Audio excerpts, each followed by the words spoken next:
Hello everyone, today I will discuss about the governing bodies of the internet. जो आप modern internet अभी देखते हैं उसको कौन गवर्न करता है। ठीक है, तो मैं पहले भी डिस्कस किया था, अभी बता रहा हूँ कि जो पूरा इंटरनेट को गवर्न करना किसी इंडिविजुअल और किसी इंडिविजुअल ऑर्गेनाइजेशन का वर्क नहीं है। ये नंबर ऑफ ऑर्गेनाइजेशन इन्वॉल्व है इसमें पूरा इंटरनेट को गवर्न करने के लिए। शुरू का जो इंटरनेट था हमारा TCP/IP बेस्ड एकदम स्टार्टिंग का था। बाद में NSF नेट आ गया, नेशनल साइंस फोरम, जो यूएस गवर्नमेंट का था, वो चलता रहा। बाद में और जो TCP/IP जो शुरू का नेटवर्क था, ARPA नेट, जो डार्पा नेट डेवलप किया था, वो 90 के आसपास तक ड्रॉप हो गया। और NSF नेट भी बाद में इसके साथ एम्बेड हो गया। तो फिर फाइनली जब वर्ल्ड वाइड वेब आ गया तो कंप्लीट नेटवर्क कनेक्ट हो गया। शुरू में जो यूएस गवर्नमेंट तक था, लिमिटेड था, यूएस की टेरिटरी तक लिमिटेड था, वो धीरे धीरे और भी कंट्रीज इन्वॉल्व हो गई। तो 95 आते आते मेजर सभी कंटिनेंट्स के काफ़ी कंट्रीज इंटरनेट को यूज़ करने लगे और सभी जगह कनेक्ट हो गया। तो ज़्यादा कंप्लीट इंटरनेट जो ठीक से डेवलप होकर आ गया था, सभी कंट्रीज ने उसे यूज़ किया था, वो 95 के आसपास। तो डिफरेंट ऑर्गेनाइजेशंस पहले से वर्क कर रहे थे। प्राइवेट ऑर्गेनाइजेशंस थे, डिपार्टमेंट ऑफ डिफेंस काम कर रहा था यूएस का, और डिपार्टमेंट ऑफ कॉमर्स काम कर रहा था, और टेलीफोन का नेटवर्क यूज करते थे शुरू में कनेक्शंस के लिए। तो टेलीफोन यूनियन जो कंप्लीट था, उनका जो मिनिस्ट्री थी टेलीफोन से रिलेटेड, ITU, वो सब भी इंटरनेट से रिलेटेड थी। बल्कि कई चीज़ों में उनका इंटरफेरेंस था टेलीफोन वगैरह का। तो काफ़ी इंटरफेरेंस होने की वजह से वो सब धीरे धीरे आके बाद में ख़त्म हुई। 2005 में जनरल सेक्रेटरी यूनाइटेड नेशंस के कोफी अन्नान जी हुए, तो उन्होंने काफ़ी चेंजेज इसमें किया और डिसाइड किया कि हाँ कैसे कैसे होगा। और फिर फाइनली आके 2014-15 के आसपास जाके कंप्लीट टेलीफोन यूनियन का इससे इंटरफेरेंस खत्म हुआ। अदरवाइज टेलीफोन यूनियन का भी इंटरफेरेंस था। तो प्राइवेट पार्टीज थी, प्राइवेट ऑर्गेनाइजेशंस भी थे, सब पूरे इन्वॉल्व थे इंटरनेट के डेवलपमेंट में, और सभी लोग कहीं ना कहीं गवर्निंग बॉडीज़ के हिस्सा थे। और अभी भी कंप्लीट जो मोनोपोली फिर भी यूएस गवर्नमेंट की है, क्योंकि उन्हीं का शुरू की सोसाइटी बनी थी, या फिर उनके प्राइवेट ऑर्गेनाइजेशन जो इसको मैनेज कर रहे थे, वही पूरे चलते रहे। तो ये सब तो है ही। और फिर रीजनल भी जितने गवर्नमेंट्स हैं उनका खुद का इंटरफेयर भी अलग अलग है। जैसे गूगल चाइना में नहीं यूज़ कर सकते, तो फायरवॉल के थ्रू या फिर अपने टेरिटरी में किस बैकबोन को यूज़ करने दे रहे हैं या नहीं दे रहे हैं, ये सब भी हमेशा इशू है, कुछ न कुछ रहता है। लेकिन अभी मोस्टली यूनिफाइड है, क्योंकि डेटा प्रोटेक्शन बहुत बड़ा इशू है। इसलिए जो साइबर लॉज जब इंटरनेट यूज़ करते हैं तो पूरे वर्ल्ड वाइड अलग अलग वो करते हैं। अभी भी जो साइबर लॉज है पूरी दुनिया में सबसे स्ट्रॉन्ग साइबर लॉज यूरोपियन का है, वहाँ पे सबसे अच्छे से है, सब कुछ रूल्स फॉलो होते हैं अच्छे से। थोड़ा सा वीक इंडिया मतलब इस वाले सब कंटिनेंट्स में है, आपका एशियन पोर्शन में या फिर अफ्रीकन पोर्शन में वीक है। लेकिन धीरे धीरे हर जगह जागरूकता आई है और गवर्नमेंट्स इन्वॉल्व हुई हैं, उनके ऑर्गेनाइजेशंस इन्वॉल्व हुए हैं, तो वो भी अपने यहाँ साइबर लॉज इस तरह के डेवलप किए हैं और काफ़ी ज़्यादा। और इंटरनेशनल साइबर लॉज भी पूरे वर्ल्ड वाइड कहीं ना कहीं अडॉप्टेड है। फिर भी ये इस तरह का पूरा डेवलपमेंट रहा जो कि किसी एक ऑर्गेनाइजेशन या एक इंडिविजुअल या एक कंट्री का नहीं हुआ। यूएस का मोनोपोली अभी भी है, सबसे अधिक है, फिर भी अकेले करना होने की वजह से इसका जो डेवलपमेंट हुआ वो बहुत डिफरेंट वे से इवेल्यूएट किया। पूरा इवोल्यूशन इसका बहुत अच्छे से हुआ, क्योंकि सभी लोगों के जितने थाट्स थे और सबकी थिंकिंग्स थी, सबके इनोवेशंस थे, सब इसमें आए इंटरनेट में, और वो पूरा कंप्लीट डेवलपमेंट होके आया। तो हम आज जो गवर्निंग बॉडीज़ हैं जो कुछ न कुछ चीज़ों को गवर्न करती हैं, अलग अलग पार्ट्स को, उसके बारे में आज हम डिस्कस करेंगे। तो very first governing body is the internet society, ISOC बोलते हैं इसको। ये गवर्निंग बॉडी है, ये पूरा इंटरनेट की पूरी इन्फॉर्मेशन देने के लिए रिस्पॉन्सिबल है। It is responsible for giving all the information of the internet. ठीक है, और ये रिस्पॉन्सिबल है development of standard protocols related to internet, उससे रिलेटेड है। ये गवर्निंग बॉडी है जो कि इंटरनेट सोसाइटी से बोला जाता है ये। ठीक है, इसी का एडवाइजरी बोर्ड होता है, एडवाइजरी ग्रुप होता है IAB, इंटरनेट आर्किटेक्चर बोर्ड, जो इंटरनेट का आर्किटेक्चर डेवलप होकर आता है कि ISP किस तरह से वर्क करेंगे, बैकबोन, रीजनल ISP कहाँ कहाँ होगा, ये सब IAB द्वारा डिसाइड होता है। तो वो आर्किटेक्चर चेंज होता रहता है, टेक्नोलॉजी के चेंज होने के साथ साथ कहाँ कहाँ पे कैसे सेटअप किया जाएगा। तो ये इससे रिलेटेड, आर्किटेक्चर से रिलेटेड होता है। ये एडवाइजरी बोर्ड है ISOC का, तो वो ये इस तरह का वर्क करता है। और नेक्स्ट है आपका, सबसे इम्पॉर्टेंट है आपका IETF। जो इंटरनेट हम मॉडर्न अभी देख पा रहे हैं उसके इवोल्यूशन में सबसे अधिक कंट्रीब्यूशन किसी का है, तो वो है IETF का, इंटरनेट इंजीनियरिंग टास्क फोर्स। अगर वन लाइन में इसे बोलें गवर्निंग बॉडी तो यही हो जाता है IETF इंटरनेट का, क्योंकि यही कंप्लीट ये कलेक्शन है जितने तरह के सभी लोगों का, जितने नेटवर्क डिजाइनर्स हैं, वेंडर्स हैं, यूजर्स हैं, सब तरह के स्टेक होल्डर्स का कम्युनिटी है। ये पूरा फोरम है जिस पे सभी लोग इसमें इन्वॉल्व होते हैं, और ये सभी के लिए ओपन है, ऑल इंडिविजुअल्स के लिए। हम आप भी कंट्रीब्यूट कर सकते हैं इंटरनेट की न्यू टेक्नोलॉजी में, कंप्लीट इवोल्यूशन ऑफ इंटरनेट में इसका बहुत योगदान है। ये क्या करते हैं कि ये रिक्वेस्ट फॉर कमेंट इशू करते हैं, RFC, रिक्वेस्ट फॉर कमेंट्स। इस तरह का ड्राफ्ट ये शुरू में ही TCP/IP का जब डेवलपमेंट हुआ था वहीं से शुरू था, लोग कमेंट्स के लिए करते थे। रिक्वेस्ट फॉर कमेंट्स डॉक्यूमेंट्स होते हैं, जितने भी प्रोटोकॉल डेवलप हुए हैं उनका पहले ड्राफ्ट RFC पूरा कंप्लीट ओपन हो जाता है, ब्रॉडकास्ट हो जाता है, सब लोग उस पर वर्क करते हैं, देखते हैं कि इस तरह का डेवलप हुआ है, इसे यूज़ करेंगे, क्या कमियां हैं, सब लोग वेंडर्स, मैन्युफैक्चरर सब लोग देखते हैं और फिर उसमें सजेशंस देते हैं, फिर मॉडिफाइड ड्राफ्ट बन के रेडी हो जाता है। ठीक है, तो इससे बहुत ज़्यादा इससे चेंजेज हुआ है। IETF का ही कंट्रीब्यूशन रहा है। IP4 और IP4 से IP6 की तरफ गए कि इंटरनेट प्रोटोकॉल 4 जो यूज हो रहा था वो कम पड़ गया, 32 बिट का था, 32 बिट का, तो IP6 अभी जो चल रहा है वो 128 बिट का है, हालांकि दोनों अभी यूज में है। तो इसके भी डेवलपमेंट में IETF का बहुत रोल रहा है, इंटरनेट इंजीनियरिंग टास्क फोर्स, क्योंकि ओपन टू ऑल है और ये इस ऑर्गेनाइजेशन में जितनी भी चीज़ें जाती हैं पूरा वर्ल्ड वाइड, जो भी कंट्रीब्यूशन इंडिविजुअल भी करते हैं सब पूरा एक्सेप्ट होता है और इसी हिसाब से अमेंडमेंट्स इसमें होते हैं, RFC वगैरह के डिफरेंट ड्राफ्ट्स बनते हैं, डॉक्यूमेंटेशंस होते हैं इंटरनेट से रिलेटेड कंप्लीट। ठीक है, अब इनके ऊपर एक सरकारी बैठा दिया गया organisation, internet engineering steering group. ये रिव्यू करता है जितने स्टैंडर्ड्स IETF या और सबके द्वारा डेवलप होते हैं, स्टैंडर्ड्स प्रोटोकॉल्स डेवलप होते हैं, उनको रिव्यू करता है तब फाइनल करता है। बल्कि कभी कभी इनकी टसन भी होती है, तो स्टीयरिंग जो कमेटी है, स्टीयरिंग ग्रुप है आपका इंटरनेट इंजीनियरिंग स्टीयरिंग ग्रुप, ये कई बार IETF को इग्नोर करके ही अपने लेवल पे ही कुछ स्टैंडर्ड डेवलप वो कर देता है कंप्लीट, कहीं से और भी उसके पास इंडिविजुअल रिकमेंडेशंस किसी प्राइवेट फर्म या मैन्युफैक्चरर का जाता है, कहाँ ऐसे ऐसी चीज़ें हैं, तो वो बिना IETF के डायरेक्ट भी कुछ रिकमेंडेशन कभी कभी कर देता है इस तरह का। तो ये सब तो टसन चलता ही रहता है कंप्लीट। अदरवाइज यहाँ से पूरा कंप्लीट रिव्यू उस तरह से होता है, फिर रिव्यू होता है, तो इस तरह से होता था। कभी कभी अपना भी कर देता है, इनका भी टसन है। तो ये भी ऑर्गेनाइजेशन है जो कि इसमें इंटरनेट इंजीनियरिंग में काम करता है। और फिर एक है internet research task group force, IRTF।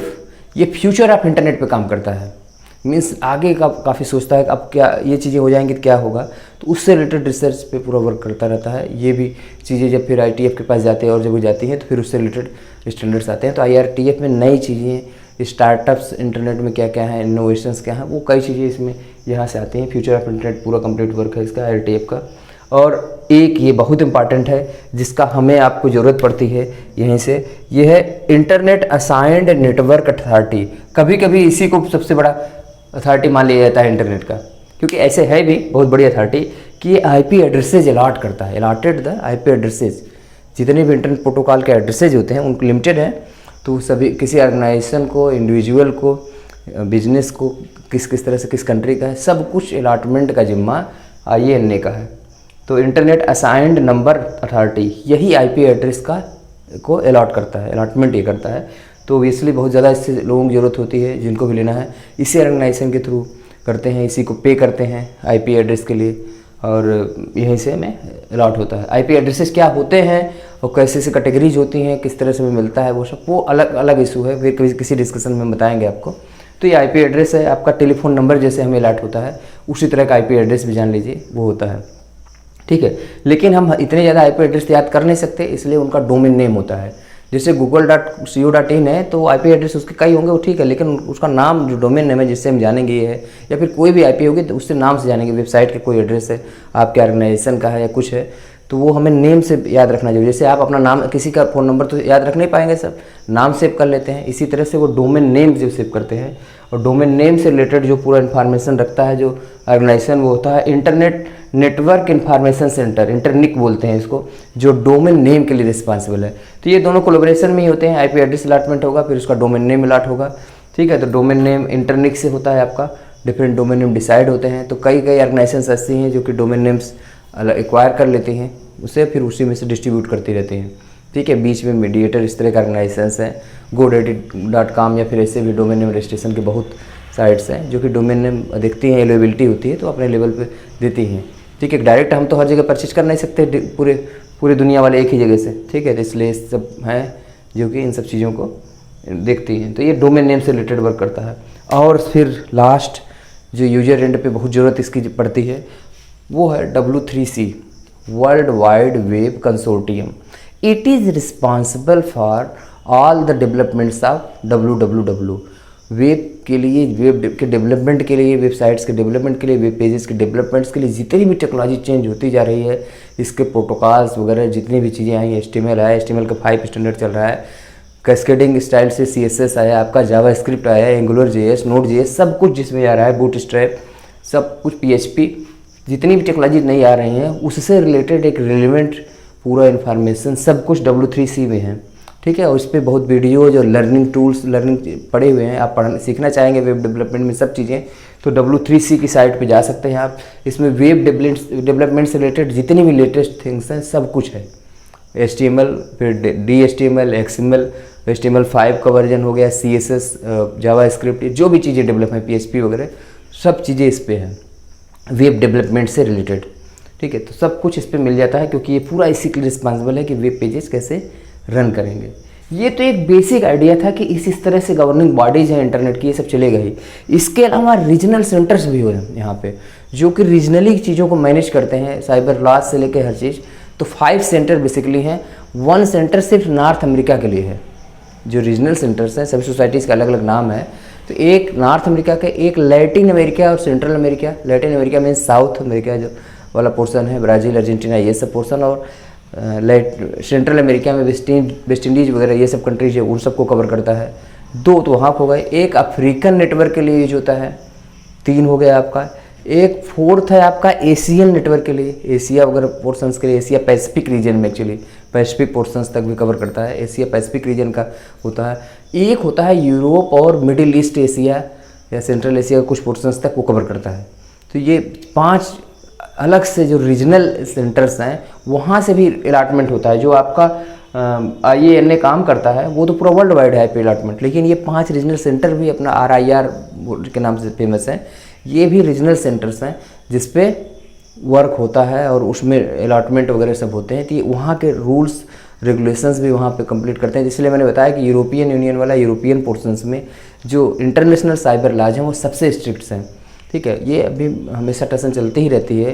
United Nations में इंटरनेशनल साइबर लॉ एक्सेप्ट भी हो गया है, और 2016 के बाद आते आते बहुत ज़्यादा चेंजेस भी हो सके हैं। उसके पहले तक प्राइवेट का ज़्यादा इंटरफेयर था इसमें, अब धीरे धीरे ये है ही। और यहाँ तक भी है कि इन सब में, इंटरनेट में, कि प्राइवेट जो मैन्युफैक्चरर हैं उनका भी हमेशा रोल रहता है। वो अपनी चीज़ों को प्रमोट करने के लिए और सब करने के लिए लॉबिंग करते हैं, गवर्नमेंट्स में कुछ चीज़ें वो करते हैं। तो ये सब चलता रहता है टेंशन। अभी आप लेटेस्ट टेंशन एक ट्विटर का देख रहे होंगे कि इंडियन गवर्नमेंट के साथ है उनका, कभी बैकफुट पे है, कभी कुछ चीज़ें होती है। तो ये सब होता रहता है, क्योंकि वो प्राइवेट ऑर्गेनाइजेशंस हैं। और जो हमारी इकोनॉमी, इंडियन इकोनॉमी की हम अगर बात करें तो इंडियन इकोनॉमी मिक्स्ड इकोनॉमी है। इसमें प्राइवेट प्लस आपका government, public sector, private sector दोनों का इन्वॉल्वमेंट है। बट यूरोपियन में या फिर अमेरिकन में प्राइवेट ऑर्गेनाइजेशन ज़्यादा हैं, उनका इन्वॉल्वमेंट बहुत जगह होता है कंप्लीट। तो सभी के अपने प्लस माइनस हैं। तो मिक्स्ड इकोनॉमी इंडिया का एक ब्यूटी है, इससे काफ़ी सस्टेन भी रहता है, सस्टेनेबल डेवलपमेंट में हेल्प भी मिलती है। तो जो प्राइवेट ऑर्गेनाइजेशन है तो उनका इंटरफेयर हमेशा होता है। इंडियन गवर्नमेंट में प्राइवेटाइजेशन बहुत ज़्यादा हो चुका है इंडिया में, तो काफ़ी ज़्यादा इंटरफेयर उनका होता है। तो इसी तरह से इंटरनेट से रिलेटेड जो भी स्टैंडर्ड वेंडर्स या मैन्युफैक्चरर डेवलप करते हैं, या फिर डिफरेंट सर्विसेज जो आती हैं, उन सर्विसेज में को यूज करने के लिए गवर्नमेंट के कुछ जो रूल्स रेगुलेशंस हैं, उस रूल्स रेगुलेशंस को कहीं न कहीं ये अफेक्ट करते हैं प्राइवेट प्लेयर्स। तो हमेशा ही रोल रहता है, और ये इसमें भी, इसी तरह से इंटरनेट में भी। तो इसलिए जब भी इंटरनेट के गवर्निंग बॉडीज़ की बात होती है तो ये होता है, there are number of organisation governing the internet, and कोई इंडिविजुअल भी नहीं है, कोई एक ऑर्गेनाइजेशन भी नहीं है, सबके अलग अलग रोल्स हैं और अलग तरह का ऑर्गेनाइजेशन है।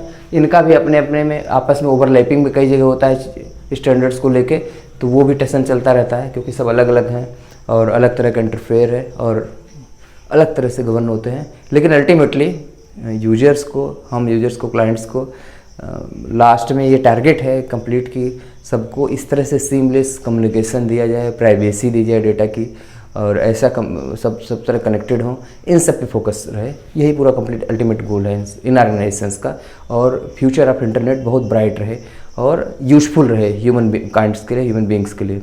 ठीक है, तो अब हम अगली क्लास में जो हम आपसे डिस्कस करेंगे कि इंटरनेट के कनेक्शंस कैसे कैसे होते हैं, कैसे हम कनेक्ट होते हैं इंटरनेट से, क्या होता है इसमें, डायल ऐप कनेक्शंस क्या होता है, डायल ऐप एक्सेस क्या होता है, ISDN क्या होता है, या फिर DSL, ADSL, ये सब क्या होता है, ब्रॉडबैंड में FTTH वगैरह ये सब क्या आता है, फाइबर वाला ऑप्टिक्स कनेक्शंस, केबल का मॉडेम क्या होता है, कोएक्सियल केबल जो कनेक्ट होता है, ये क्या क्या डिफरेंट टाइप ऑफ कनेक्शंस हैं, अगली क्लास में हम डिस्कस करें। आज के लिए हम यहीं पे स्टॉप करते हैं। Thank you.